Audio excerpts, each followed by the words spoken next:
Christmas.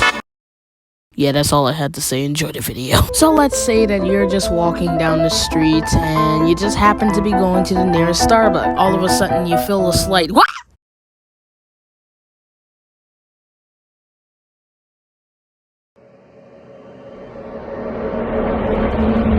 After that happens, you find yourself knocked out on the floor, and 5 minutes later, you wake up into an elevator. Only things that you see are a loose floor panel. That's alright, I brought my gadgets anyway. Broken elevator button. I didn't need the buttons anyway. I could just crowbar it open. And a sword.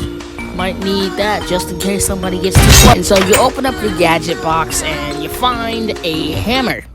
You know exactly what to do. And you find yourself into a very unfamiliar room where you have fire, pictures, drawers, even more fire. And you go up to the front counter and you see that there's a bell.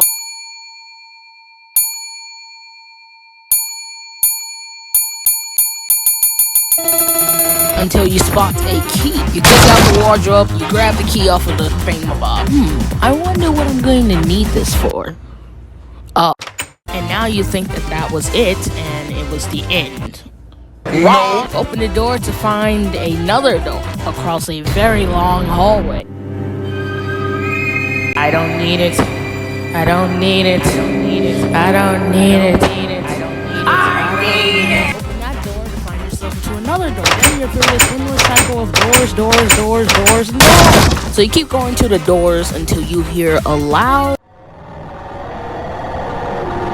that's getting closer and closer. Oh my god! Hello, do you know that? Well, what was that for? And then you get back to door 20, where you are met by... This time, you know what's coming, and you prepare for the what. As soon as he opens the door, you just swing. You be like... Oh, he's gone.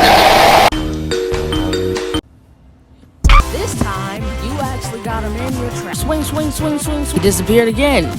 Yeah. Think smart, and you don't go into combat leagues like you just did last time, and you spot a closet. You go and you jump inside of the closet, hoping it would save you. It saved you. You can safely move on to the next door somewhere between 30 or 40, with a room that looks like Judgment Hall from Undertale. Sans, is that you? Through it, thinking nothing of it, and then you hear a lot of squashing, so you turn around and you're met by this.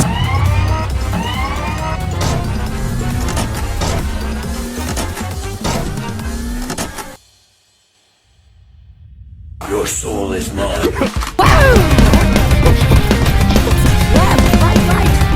right, center, go to the wall, win, go,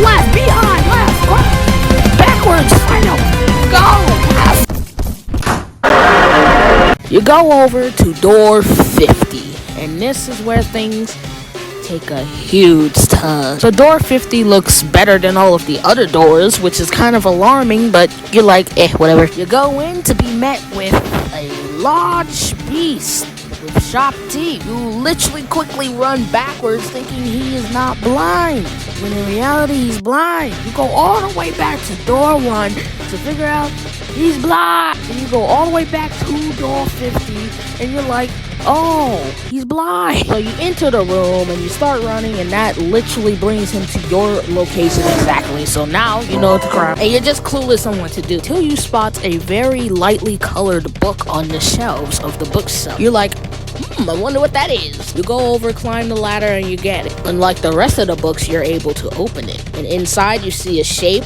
with a number on it. There's a bunch of them on each shelf, so you go around collecting them, avoiding the figure in the process. Like 15 minutes later of hassling with this animal, and you just have a bunch of numbers there. Collect the books, you go and look for a way out, and then you spot that there's an exit across the room. Go over there, but on the way you're over there, you see that there's a lock on it, and you don't really know the number code because they're just a bunch of numbers. You quickly go to the desk over there to see if there's something over there that we may need, and there is something. It's a legend. Paper tells you what numbers to put in, so you go over to the lock and you start typing in the numbers. Slight problem though, the figure has advanced hearing. He hears the little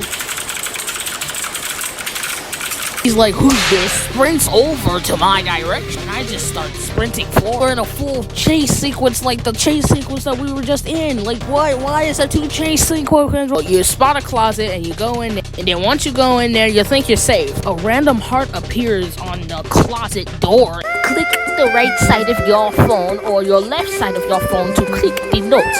If you don't know how to click the notes, I get the I start typing in the code. He's all the way over there in the corner of the whole foot-long room. And finish the code, and you got it. After that, you get to door 70, where you're greeted by a loud screeching sound. Find a green glow just literally go past your closet very fast. Get out thinking you're safe, and then you hear it again. You get back in the closet only to find it going the opposite direction. Then you get out, back in, because you hear it going the opposite direction again. Back out, back in, and out. After you're done doing that little dance with that little green thing, you'll finally get to door 99. And now, here's where things get silly. So you get to door 99, and you're greeted with the same figure that you saw at door 50. So you start running in the opposite direction, and you get inside of a closet, only to do that stupid heart minigame again. After doing the closet thing, you go in and you find a power supply. You get in, you start wiring random cords, and somehow it works. Yes, sir. As soon as you open it, the figure heard it, and he's right on your tail. You're running. You get in, close the door, and you're free. But then, as you're going down, the figure catches up on top of your elevator, and there's no way out for you to escape. So the whole thing is to wait for doors to post a part 2, because I don't know what happens after. To be continued, maybe.